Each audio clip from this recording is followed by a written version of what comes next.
తాకట్టులో ఉన్న బంగారాన్ని విడిపించి ఆ రోజు ఆన్లైన్ రేటుకే మేము కొంటాం. Sharma gold company. తులా రాశి వారికి ఈ 2025 సంవత్సరంలో జనవరి 1 నుంచి డిసెంబర్ 31వ తారీఖు వరకు ఏ విధంగా ఉండబోతుందో తెలుసుకునే ముందు గ్రహ సంచారం తెలుసుకుందాం. రాశి నుంచి అష్టమ స్థానంలో గురుడు సంచారం చేస్తూ ఉండడం, అలాగే ఇప్పటి వరకు మే 9 వరకు, తదనంతరం మే 9 నుంచి సెప్టెంబర్ 28 వరకు 9వ స్థానంలో సంచారం. ఇక సెప్టెంబర్ 28 నుంచి నవంబర్ 11 వరకు కర్కాటక రాశిలో, అలాగే నవంబర్ 12 నుంచి డిసెంబర్ 28 వరకు కర్కాటక రాశిలోనే వక్రీకరించి స్థితి పొంది ఉండడం. ఈ కారణం చేత గురుబలం సంపూర్ణముగా ఉన్నటువంటి జాతకం ఈ యొక్క తులారాశి వారిది. ఇక శని భగవానుడు కనుక చూసుకున్నట్లయితే 16 ఏప్రిల్ తారీఖు వరకు శని పంచమ స్థానంలో ఉండి 16 ఏప్రిల్ నుంచి అక్టోబర్ 9 వరకు మీన రాశిలో సంచారం చేస్తుంటాడు. ఈ కారణం చేత శని కూడాను యోగదాయకంగా ఉండబోతున్నాడు. ఇక రాహుకేతులు చూసుకున్నట్లయితే 15 మే వరకు కేతువు కన్యలో, రాహువు వచ్చేసి మీన రాశిలో, అలాగే 16 మే నుంచి సింహరాశిలోకి మరియు 16 మే నుంచి కుంభరాశిలోకి రాహు సంచారం. మిగతా గ్రహాలు కూడా వారి వారి యొక్క గమనాన్ని బట్టి నిర్దేశితం. ఇంకా ప్రధానంగా గురువు, రాహు, కేతువు, శని, కుజగ్రహాలు, రవిగ్రహాలు మానవుడి జీవితంలో ఇంపాక్ట్ అనేటువంటిది చూపించబోతున్నాయి. కాబట్టి వాటి ద్వారానే ఈ యొక్క తులారాశి వారికి ఈ సంవత్సరం ఎట్లా ఉండబోతుందో తెలుసుకుందాం. అసలు ఏమని చెప్పాలి? తులారాశి వారి యొక్క అదృష్టం చాలా గొప్పగా ఉంటుందండి. మీరేమీ కంగారు పడాల్సిన అవసరం లేదు. ఎందుకంటే గోచార రీత్యా గ్రహబలం సంపూర్ణంగా ఉన్నటువంటిది. ఎందుకనంటే ఇక్కడ రాశి నుంచి అష్టమ స్థానంలో గురువు ఉన్నాడు, కానీ గురువు గారు ఎలా ఉన్నారు? వక్రీకరించి ఉన్నారు. అంటే మీకు సప్తమ భావ ఫలితం. తద్వారా ఏమవుతుంది? ముఖ్యంగా గత సంవత్సరంలో పొరపచ్చాలు వచ్చి ఇబ్బంది పడినటువంటి దంపతులు ఎవరైతే ఉంటారో వాళ్ళు సయోధ్య కుదురుతుంది. వ్యాపార భాగస్వాముల మధ్య సయోధ్య కుదురుతుంది. చక్కగా ఆదర్శ దాంపత్యాన్ని మళ్ళీ తిరిగి పొందుతారని చెప్పవచ్చు. వివాహం కావలసినటువంటి అబ్బాయిలకి, అమ్మాయిలకి వివాహం జరిగి తీరుతుంది. ఇంతటితోనే ఉంటుందా? అద్భుతం. ధనము ప్రవాహంలా ఉంటుంది. ఏ పని చేసినా లాభము లేకుండా ఏ పని పూర్తి కాదు. అసలు గురువు సంపూర్ణ అనుగ్రహం అండి. నవగ్రహాల్లో ఒక్కడు చాలండి. ఈ గురువు గారు ఒక్కరుంటే చాలు, హ్యాపీగా మంచిగా ప్రశాంతమైన జీవితాన్ని పొందవచ్చు. అలాగే ఈ గురువు గారు మే 9 నుంచి సెప్టెంబర్ 28 మధ్య కాలంలో మిథున రాశిలోకి సంచారం చేస్తుంటారు. ఏమవుతుంది? 9వ స్థానంలో సంచారం చేస్తున్నారు. అసలు విద్యా కారకుడైనటువంటి గురువు ఈ స్థితిలో ఉండడం వల్ల తులారాశి వారు విద్యార్థులు ఉన్నతమైనటువంటి ఉత్తమ శ్రేణితో పాస్ అవుతారు. కోరుకున్న చోట విద్యాలయ సంస్థల్లో ప్రవేశం కలుగుతుంది. అలాగే విదేశీయానం, విదేశీ విద్యకు సంబంధించినటువంటి సమస్యలన్నీ పరిష్కరించుకోగలుగుతారు. ఇక సెప్టెంబర్ 28 నుంచి నవంబర్ 11 వరకు కర్కాటక రాశిలో సంచారం చేస్తుంటాడు గురువు గారు. అసలు దశమస్థాన గురు ప్రభావం వలన ఆ మనిషి యొక్క విలువ అమాంతం పెరిగిపోతుంది. సెప్టెంబర్ 28 నుంచి నవంబర్ 11 మధ్యకాలంలో ఒక బాధ్యతాయుతమైనటువంటి పదవి లభిస్తుంది. రాజకీయ రంగంలో ఉన్నటువంటి వారికి పదవి లేకుండా ఉన్నటువంటి వాళ్ళకి పదవి సెప్టెంబర్ 28 నుంచి నవంబర్ 11 మధ్య కాలంలో పదవి లభించి తీరుతుంది.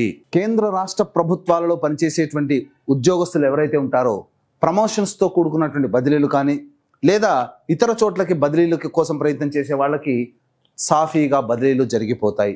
తులారాశి వారికి అద్భుతంగా ఉంటుంది. పోనీ అంతటితో ఆగిపోయిందా? నవంబర్ 12 నుంచి డిసెంబర్ 28 మళ్ళీ వక్రీకరించి స్థితి పొంది ఉండడం. అసలు చెప్పాలి అంటే జనవరి 1వ తారీఖు నుంచి మొదలుకొని డిసెంబర్ 31వ తారీఖు వరకు ఈ తులారాశి వారికి గురుడు ఉన్నంత శుభకరం ఇంకా ఏది లేదండి. ఇక ఏ గ్రహం కూడా ఆమాంతం శుభత్వంగా లేదు.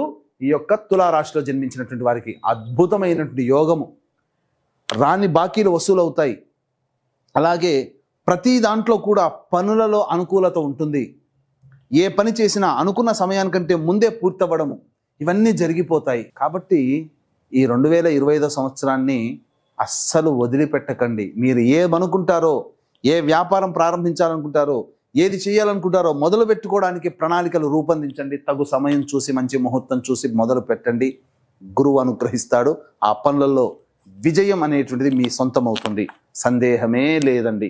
ఇక శనిగ్రహ ప్రభావం కనుక చూసుకున్నట్టయితే శనివారు ఏప్రిల్ 16 నుంచి ఏప్రిల్ 16 వరకు కుంభంలో ఉంటారు. కాబట్టి ఈ శని ప్రభావం వల్ల ఏమవుతుంది? ప్రధానంగా మీకు సకాలానికి భోజనం చేయలేకపోతారు. కడుపు నిండా భోజనం చేయలేని పరిస్థితులు ఉంటాయి. అంటే ఏంటి, ఎటువంటి పరిస్థితి కలదంటే మీరు బిజీ అయిపోతారండి, కాబట్టే మీరు సకాలానికి భోజనం చేయలేకపోతారు, పనుల ఒత్తిడి ఎక్కువగా ఉంటుంది. ఇది ప్రధానంగా ఈ యొక్క ఏప్రిల్ 16 నుంచి శని భగవానుల వారు మీనరాశిలోకి ప్రవేశం చేస్తారు. ఎప్పటి వరకు ఉంటారు? అక్టోబర్ 9 వరకు ఉంటారు వీరు. ఏప్రిల్ 16 నుంచి. వీరిచ్చే అదృష్టం చెప్పమంటారా? కింది స్థాయి వాళ్ళు మీతో అన్ని విధాలుగా సహకరిస్తారు. నూతన అవకాశాలు వస్తాయి. అంది వచ్చినటువంటి అవకాశాన్ని వినియోగించుకోవడం ప్రారంభిస్తే ఇక మిమ్మల్ని మించిన వారు ఈ తులారాశిలో ఎవ్వరూ లేరండి. తులారాశిని మించిన వాళ్ళు ఎవ్వరూ లేరు 12 రాశుల్లో. శని భగవానుల వారు అద్భుతంగా ఉన్నారు. మళ్ళీ జూలై 8 నుంచి మీనంలో నుండి వక్రీకరిస్తున్నారు.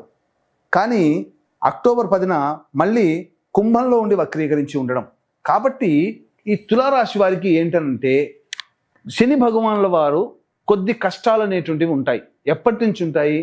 కుంభంలోనే అక్టోబర్ 10 నుంచి నవంబర్ 26 వరకు వక్రీకరించి ఉంటారు. కాబట్టి అర్ధాష్టమ శని దోష ప్రభావము అక్టోబర్ 10 నుంచి నవంబర్ 26వ తారీఖు వరకు ఫేస్ చేయాల్సి వస్తుంది. కాబట్టి ఈ అక్టోబర్ 10 నుంచి నవంబర్ 26 మధ్యకాలంలో ఏం జరుగుతుంది? ఆస్తులు అమ్ముకోవడం కానీ, లేకపోతే గృహాలు మారడం కానీ, లేకపోతే తల్లిగారి ఆరోగ్యం పట్ల శ్రద్ధ వహించాల్సినటువంటి పరిస్థితులు రావడం కానీ, లేకపోతే వాహన కొనుగోలు కానీ, వాహనాలు అమ్మడం కానీ, స్థిర చిరాస్తులకి కదలిక అక్టోబర్ 10 నుంచి 26కు వస్తుంది. కాబట్టి దీన్ని ఎలా మనం పాజిటివ్గా మార్చుకోవాలి? మన దగ్గర ఏదైనా ఉన్నటువంటి ఆస్తిని అమ్మాలనుకుంటే ఈ సమయంలో కుదరకపోయినా అక్టోబర్ 10 నుంచి నవంబర్ 26 మధ్య కాలంలో సేల్ అయిపోతుంది. ఇది జరుగుతుంది. ఈ యొక్క తులారాశి వారికి శని భగవానుల వారు చెడులో కూడా మంచి చేసేటువంటిది. మనం వద్దు అనుకున్న దాన్ని ఈ సమయంలో కనుక మనం పెట్టుకుంటే ఆ సమయంలో మన నుంచి దూరం అయిపోతుంది. ఇది ప్రధానంగా తెలుసుకోవాల్సినటువంటిది. ఇక రాహుకేతులు కనుక చూసుకున్నట్లయితే కేతువు 16 మే నుంచి లాభంలోకి, అలాగే 16 మే నుంచి రాహువు పంచమ స్థానంలోకి. రాహుకేతుల యొక్క ప్రభావం కూడా సంపూర్ణంగా ఉన్నటువంటి కారణం. ఈ కారణం చేత మంచి జరుగుతుంది. కాబట్టి రాహుకేతులు కూడా అనుకూలిస్తారు. ప్రధానమైనటువంటి గురు శని రాహుకేతులు అనుకూలంగా ఉన్నారు. ఇంకా కావాల్సింది ఏంటండి? ఇక రాజకీయ రంగంలో ఉన్నటువంటి వారికి ప్రధానంగా పదవి లభిస్తుంది. ప్రజాదరణ కలిగినటువంటి పదవిలో ఉంటారు. ఏదైనా ఒక నామినేటెడ్ పదవిని మీరు పొందుతారని చెప్పవచ్చు. ఇక సినీ కళారంగంలో ఉన్నటువంటి వారికి, ఈ తులారాశిలో జన్మించిన వారికి ఈ సంవత్సరం అంతా కూడా కొత్త ప్రాజెక్ట్స్ వస్తాయి. తద్వారా మంచిని పొందగలుగుతారు అని చెప్పవచ్చు. ఇక జూలై 8 నుంచి అక్టోబర్ 10 వరకు ఉన్నటువంటి సమయం మాత్రం, అక్టోబర్ 9 వరకు ఉన్నటువంటి సమయం మాత్రం మంచిది కాదు. కాబట్టి సినీ రంగము, కళారంగము, అలాగే చతుషష్ఠి కళలు అనగా డ్యాన్స్, మ్యూజిక్ ఇలాంటి రంగంలో ఉన్నటువంటి వారు, టీవీ సీరియల్స్లో పనిచేసేటువంటి వాళ్ళు, సోషల్ మీడియాలో ఉన్నటువంటి వాళ్ళు, అలాగే ఎలక్ట్రానిక్ అండ్ ప్రింటింగ్ బిజినెస్, ప్రజలతో సంబంధమైనటువంటి కళాకారులు ఎవరైతే ఉంటారో వాళ్ళందరికీ కూడా జూలై 8 నుంచి అక్టోబర్ 9 వరకు ఉన్న కాలం మంచిది కాదు. కాబట్టి జూలై అంటే ఆగస్టు, సెప్టెంబర్, అక్టోబర్, ఆ 3 నెలలు గడ్డు కాలం. కాబట్టి ఆ 3 నెలల్లో కొత్త ప్రాజెక్టులకి సైన్ చేయకండి. జూలై 8 లోపలనే మీరు ఏ ప్రయత్నం చేయనా చేసుకోండి. అన్నివి కూడా అనుకూలంగా ఉంటాయి. మీకు అధిక ధనాదాయం కలుగుతుంది. ఇక ఈ యొక్క సంబంధించినటువంటి తులారాశిలో జన్మించినటువంటి రైతులు ఎవరైతే ఉంటారో 2 పంటలు కూడా కలిసి వస్తాయి. అధిక దిగుబడి కలుగుతుంది. ఇక సంబంధించి రియల్ ఎస్టేట్ రంగంలో ఉన్నవారు, లాయర్ వృత్తిలో ఉన్నటువంటి వాళ్ళు ప్రమోషన్స్ పొందుతారు. అలాగే రియల్ ఎస్టేట్ రంగంలో ఉన్నటువంటి వారు, ఎలక్ట్రానిక్స్ అండ్ కంప్యూటర్ రంగంలో ఉన్నటువంటి వారు తప్పకుండా మంచి స్థితిలో ఉంటారు అని చెప్పవచ్చు. కొత్త ప్రాజెక్టులు చేపడతారు. ఆ ప్రాజెక్టులని కూడా పూర్తి చేసుకుంటారు. కాకపోతే ఎటొచ్చి జూలై 8 నుంచి అక్టోబర్ 9 వరకు ఈ 3 నెలల పాటు మాత్రం కొత్త ప్రాజెక్టులు చేయకుండా ఉండండి. శనివారు అనుగ్రహంగా లేరు. గురువు మాత్రం సంపూర్ణంగా అనుగ్రహం ఉన్నాడు సంవత్సరం అంతా. కాబట్టి సంఘంలో పేరు ప్రతిష్టలు పొందినటువంటి వ్యక్తుల యొక్క పరిచయ ప్రభావం, ఆ యొక్క పరిచయాల వల్ల మీరు అభివృద్ధి దినదిన ప్రవర్ధమానమై ఈ తులారాశి వారికి యోగదాయకంగా ఉంటుందని చెప్పవచ్చు. అయితే ఇక్కడ ప్రధానంగా గమనించుకున్నట్లయితే ఈ తులారాశి వారికి సంబంధించి చూసుకున్నట్లయితే ప్రధానంగా ఈ యొక్క జనవరి 21 వరకు చేస్తున్నటువంటి వృత్తి ఉద్యోగాల్లో కొన్ని ఇబ్బందులు, ఆటంకాలు అనేటువంటివి ఉంటాయి. ఇగోతో వెళ్లాల్సినటువంటి పరిస్థితి, ఇగో ఎదురవుతుంది మీకు ఈ యొక్క కుజగ్రహ ప్రభావం. ఇక ప్రధానంగా చూసుకున్నట్లయితే జనవరి 21 నుంచి ఏప్రిల్ 1వ తారీఖు వరకు కుజుడు మిథున రాశిలో స్తంభించి ఉండి వక్రీకరించినటువంటి ఫలితం చేత ఏమవుతుంది? చిన్న చిన్న ప్రమాదములు జరిగేటువంటి అవకాశం ఉంటుంది. వాహన ప్రమాదములు జరిగే అవకాశం ఉంటుంది జనవరి 21 నుంచి ఏప్రిల్ 1వ తారీఖు వరకు. కాబట్టి వాహనాన్ని నడిపేటప్పుడు జాగ్రత్తలు పాటించాలి. ఏదైనా పెండింగ్లో ఉన్నటువంటి ఆపరేషన్స్ ఏవైతే ఉంటాయో అప్పుడు ఆపరేషన్స్కి సమయం జనవరి 21 నుంచి ఏప్రిల్ 1 మధ్య కాలంలో ఉంటుంది. ఇక దంపతులైతే సంతానం కోసం వేచి చూసేటట్టయితే ఏప్రిల్ 1వ తారీఖు రోజున తర్వాత సంతానం కోసం ప్రయత్నం చేయండి, సంతానం సాఫల్యమవుతుంది. ఇక ప్రధానంగా వివాహం కాని అబ్బాయిలకి అమ్మాయిలకి వివాహాలు కుదురుతాయి. ఇక స్పెక్యులేషన్ రంగంలో ఉన్నటువంటి వారికి అయితే చెప్పాల్సి వచ్చినటువంటి అక్టోబర్ 10 నుంచి డిసెంబర్ మధ్య కాలంలో ఇన్వెస్ట్మెంట్స్ ఏవి చేసినా అవి 2-3 ఇంతలుగా పెరుగుతాయి. ఇక అన్నిటికంటే ప్రధానంగా ఏ వృత్తుల వారికి అధిక లాభదాయకంగా ఉంటుందంటే జ్యువెలరీ రంగంలో ఉన్నటువంటి వారు, ఎడ్యుకేషనల్ రంగంలో బిజినెస్లో ఉన్నటువంటి వారు, ఫుడ్ ప్రాసెసింగ్ ఫుడ్కి సంబంధించినటువంటి రంగంలో ఉన్నటువంటి వారు, అలాగే general stores, boarding and lodging, restaurants నడిపేటువంటి వాళ్ళు, తీర్థయాత్రలు నడిపేటువంటి వాళ్ళు, పూజా స్టోర్స్ నిర్వహించేటువంటి వాళ్ళందరికీ కూడా తులారాశిలో జన్మించిన వాళ్ళకి పట్టిందల్లా బంగారమే, ఇంకా ఏ సంబంధము లేదు, అన్ని విధాలుగా యోగదాయకంగా ఉంటుంది. అన్నిటికంటే ముఖ్యంగా ఈ తులారాశిలో జన్మించినటువంటి వారికి రాని బాకీలు వసూలవుతాయి. ఇది అద్భుతం అండి. మనవి కావనుకున్న డబ్బులు మన చేతికి వచ్చేస్తాయి. కాబట్టి అద్భుతంగా ఉంటుంది. ఇక ప్రధానంగా చూసుకున్నట్లయితే ఈ యొక్క రాశిలో జన్మించినటువంటి స్త్రీలకి ఈ చెప్పినటువంటి సమయం ఆరోగ్యం జాగ్రత్త చూసుకోవాలి. జనవరి 21 నుంచి ఏప్రిల్ 1వ తారీఖు మధ్య కాలంలో.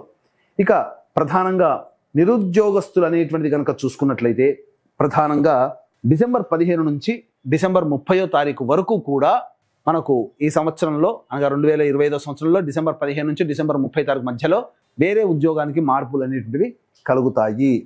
ఇక మార్చ్ 14వ తారీఖు నుంచి ఏప్రిల్ 12వ తారీఖు మధ్య కాలంలో నూతన ఉద్యోగంలో చేరే అవకాశం ఉంటుంది. నిరుద్యోగస్తులకి ఉద్యోగ లభ్యత ఆ మంత్లో కలిగే అవకాశాలు ఉంటాయని చెప్పవచ్చు. ప్రధానంగా చూసుకున్నట్లయితే జూలై 15 నుంచి సెప్టెంబర్ 16 మధ్య కాలంలో ప్రమోషన్స్తో కూడుకున్నటువంటి ఉన్నత ఉద్యోగ ప్రాప్తి మీకు కలగబోతుంది. కాబట్టి అన్ని విధాలుగా ఈ అవకాశం అనేటువంటిది ఉద్యోగస్తులకి ప్రమోషన్స్ అనేటువంటివి ఈ జూలై 15 నుంచి సెప్టెంబర్ 15 మధ్య కాలంలో ఉండబోతుంది. కాబట్టి బాధ్యత ఇక్కడ ఏం చెప్పాను, శని భగవానుల వారు జూలై 8 నుంచి అక్టోబర్ 10 వరకు అనుకూలంగా లేడు అని చెప్పి జూలై 8 లోపల అనుకూలంగా ఉన్నాడు శని ప్రభావం.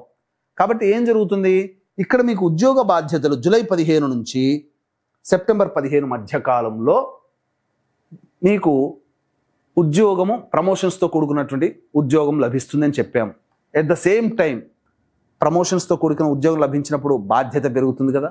బాధ్యత పెరిగినప్పుడు అక్కడ శని భగవానుడు సహకరించాలి కదా.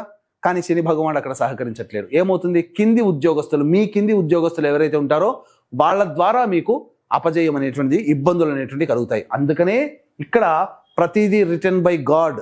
మనకు శని భగవానుడు అనుకూలించట్లేడు అని అంటే ఇక్కడ మీకు యోగాన్ని ఇస్తూ అక్కడ అనుకూలంగా ఉండదు. అందుకని మీరు ఒక్కటే గమనించుకోండి, ఒక జాబ్ నుంచి ఇంకో కొత్త జాబ్లోకి, కొత్త ఆఫీస్లోకి వెళ్ళినప్పుడు ఇమ్మీడియట్గా వెళ్ళగానే అందరూ సహకరిస్తారా? 2-3 నెలలు టైం పడుతుంది కదా. అదే టైం ఇక్కడ ఈ విధంగా జరుగుతుంది. ఇలా అన్వయించుకోవాలి మన జాతకాన్ని. కాబట్టి ఏ తావాత చెప్పొచ్చేది ఏమిటంటే తులారాశి వారికి మాత్రం స్త్రీలకి ముఖ్యంగా పట్టిందల్లా బంగారమే అన్నట్టుగా ఉంటుంది. సంఘంలో పేరు ప్రతిష్టలు కలుగుతాయి, బాధ్యతాయుతమైనటువంటి పదవి లభిస్తుంది. అలాగే మీరు తీసుకునే ప్రతి నిర్ణయం కూడా ఇంట్లో ఆమోదం అనేటువంటిది ఉంటుంది. నూతన గృహ కొనుగోలు, మీ పేరు మీద స్థిర చరాస్తులు అనేటువంటివి ఉంటాయి. ఆరోగ్యం పట్ల శ్రద్ధ వహిస్తూ ముఖ్యంగా ప్రయత్నం చేయండి. అన్ని విధాలుగా స్త్రీలకి యోగదాయకంగా ఉంటుంది అని చెప్పవచ్చు. అయితే ఈ యొక్క తులారాశిలో జన్మించినటువంటి పెళ్లి కాని అబ్బాయిలు అమ్మాయిలు అయితే తల్లిదండ్రుల యొక్క జాతకం, తోడబుట్టిన వాళ్ళ జాతకం కూడా మీ యొక్క జాతకంతో ఇంపాక్ట్ అవుతుంది. వాళ్ళ జాతకాలు కూడా మీ జాతకం మీద ప్రభావాన్ని చూపుతుంది. పెళ్ళైతే భార్య లేదా భర్త జాతకము, పిల్లల కడుపున పుట్టిన సంతాన జాతకములు ఇంపాక్ట్ అవుతాయి. కాబట్టి తులారాశి వారికి ఇంత గొప్పగా ఉంది కానీ వాస్తవంగా మనకు ఇబ్బంది అవుతుంది ఎందుకు కలుగుతున్నాయి అని అంటే మీ రక్త సంబంధీకుల యొక్క జాతక ప్రభావం మీ మీద కూడా ఉండడమే. కాబట్టి ఈ యొక్క 2025 సంవత్సరంలో దైవానుగ్రహం అందరికీ అందించాలనేటువంటి ఒక సదుద్దేశంతో పుష్య పౌర్ణమి రోజున అనగా జనవరి 13వ తారీఖు రోజున ఒక గొప్ప కార్యక్రమానికి శ్రీకారం చుట్టబోతున్నాం. సంవత్సరం మొత్తం కూడా ప్రతి నెల ఒక్కొక్క పుణ్యక్షేత్రంలో ఒక్కొక్క పుణ్యతిథి రోజున ఈ సర్వదోష నివారణ అనగా జాతకరీత్యా కలుగు విద్య, వివాహ, ఉద్యోగ, దాంపత్య, సంతాన, అనారోగ్య సమస్యల నివారణకి మరియు శని భగవానుల వారు 12 రాశులని కూడాను ఇంపాక్ట్ చేయబోతున్నారు. ఎందుకంటే ఏప్రిల్ 16 వరకు ఒక రాశిలో, 16 నుంచి ఇంకొక రాశిలో, కాబట్టి మొత్తం 12 రాశులు కూడా ఇంపాక్ట్ అవుతాయి. కావున శనిదోష పరిహారార్థమే శనిదోష నివారణ పూజల్లో వీటన్నిటినీ కలుపుకొని సర్వదోష నివారణ పూజలు, హోమాలు అనేటువంటివి శ్రీకాళహస్తిలో కానీ శ్రీశైలంలో కానీ ప్రారంభం శ్రీకారం చుట్టబోతున్నాం. ప్రతి నెల జరుగుతాయి. అవన్నీ వీడియోలు మీకు కూడా అందించడం జరుగుతుంది. ఈ యొక్క కార్యక్రమంలో మీ కుటుంబ సభ్యుల గోత్రనామాలు కూడా నమోదు చేసుకోవచ్చు. అవకాశం ఉన్న వాళ్ళు రిజిస్ట్రేషన్ వివరాలు కార్యక్రమ తదనంతరం కాంటాక్ట్ చేసి పూర్తి వివరాలు తెలుసుకోవచ్చు. అలాగే తండ్రి వైపు 6 తరాలు, తల్లి వైపు 3 తరాలు, లేదా భర్త వైపు 6 తరాలు, భార్య వైపు 3 తరాలలో దుర్మరణాలు కనుక ఉన్న, లివర్ ఫెయిల్యూర్, కిడ్నీ ఫెయిల్యూర్, క్యాన్సర్తో ఎవరైనా మరణించినా, 60 సంవత్సరాల లోపల మీ కుటుంబ సభ్యులు ఏ విధంగానైనా చనిపోయినా వాటిని పితృదోషములు అంటారు. నిజాయితీగా ప్రతి నెల పితృదోష నివారణ కార్యక్రమాలు మన పీఠం ఆధ్వర్యంలో జరపబడుతున్నాయి. వాటి వివరాలు కూడా కార్యక్రమ తదనంతరం కాంటాక్ట్ చేసి తెలుసుకోవచ్చు. ప్రతిరోజు కూడా దత్త అష్టకము, కాలభైరవ అష్టక పారాయణం రోజుకి 3 సార్లు చేసుకోవడం చాలా ఉత్తమం. వీలు కుదిరినప్పుడల్లా ఈశ్వర దేవాలయాన్ని సందర్శించడం ద్వారా, ఈశ్వరుని దేవాలయంలో అభిషేకం అర్చనలు జరిపించుకోవడం ద్వారా సమస్యలన్నీ కూడా తొలగిపోతాయి. అంతెందుకమ్మా, మన ఆధ్వర్యంలో జరిగే సర్వదోష నివారణ పూజల్లో ప్రతి నెల జరపబడుతున్నాయి. వాటిలో గోత్రనామాలు నమోదు చేసుకోవచ్చు. సామాన్య మానవుడు కూడా అనుకూలించే విధంగా కార్యక్రమం రూపకల్పన చేయడం జరిగింది. ఇక చెప్పినటువంటి విధం కంటే కూడా విభిన్నంగా మీ యొక్క జీవితం ఉందంటే మీ యొక్క జన్మ జాతకంలోని నడుస్తున్నటువంటి దశాంతర దశల ప్రభావములు. కావున దగ్గరలోని మంచి ఉపాసనా పరులైనటువంటి జ్యోతిష్యులను సంప్రదించి వారి సలహాలు సూచనలు కనుక పాటించినట్లయితే మరింత మెరుగైనటువంటి జీవితాన్ని పొందుతారని ఆశిస్తూ సర్వం శ్రీ ఉమామహేశ్వర పరబ్రహ్మార్పణమస్తు.